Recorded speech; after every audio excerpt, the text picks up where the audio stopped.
Harold Hansen here with Healing Free Dog School, giving you some dog bite prevention tips.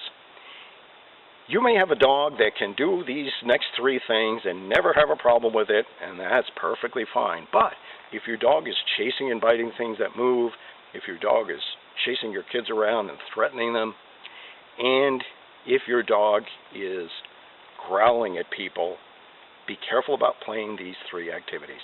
The first one is tug of war.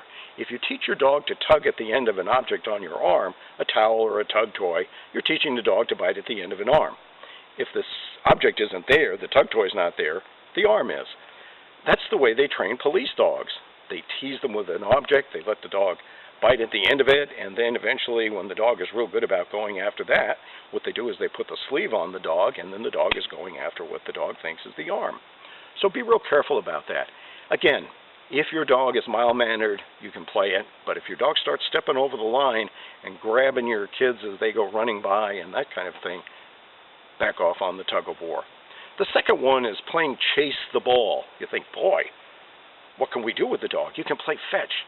With chase the ball, there are three things that maybe aren't that great. The first one with chase the ball, of course, is you throw the ball, the dog sees it moving and runs off on his own and chases it and bites it while it's moving. So you have the dog making the decision, running, and biting an object that's moving. A smarter way to do it is to play fetch. With fetch, you make the dog wait, you throw the ball, you let it stop, then you let the dog go over, pick it up, and bring it back. That's a good idea, too. You don't want your dog thinking, well, I'll go out and get it, and then you have to chase me around.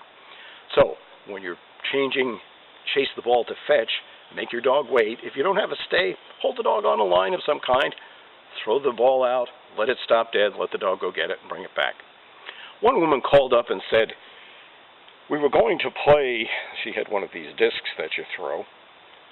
She said, we were going to play that in the park, and my dog attacked a bicycle. And I thought, whoa, goodness. Now, how many bicycle tires are there? There are two, and what are they? They're round, and what might the dog think? Hey, that's a disc too. I can go chase that. There's a little secret that you kind of learn as you go along and become smarter than your dog, and that is dogs usually learn what's going on whether we know what we're doing or not. So if we teach the dog to chase and bite things that are certain shapes or doing certain things, sometimes the dog will step over the line. The third thing you want to be careful about doing is getting down on the floor and wrestling with your dog. I had a student come into my class. She was about 6'2". She had a really big Great Dane. His head came up to about here on me. I'm about 5'10". And usually Great Danes are pretty nice, pretty mild-mannered.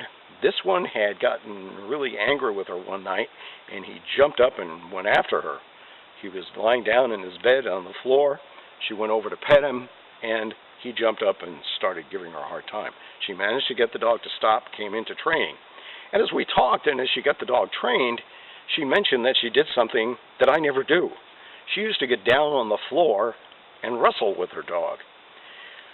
Well, the reason I don't do that is I have hard floors, and also because I have to get up once I'm down there, so it's not really that much fun to do that.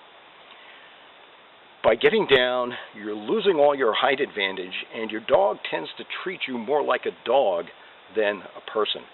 This is true with kids, too. If you have kids and their dog is giving them a hard time, until you can get the dog to trained, have them stand up or sit down or kind of be more like little adults rather than crawling around on the floor like fellow puppies. So those three things you want to be careful about. And again, if your dog is stepping over the line, back off on those. Now, you may have a real mild-mannered dog.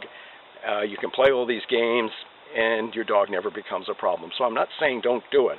I'm just asking you, know what you're doing. Are you encouraging your dog to bite? Are you encouraging your dog to chase and bite things while they're moving?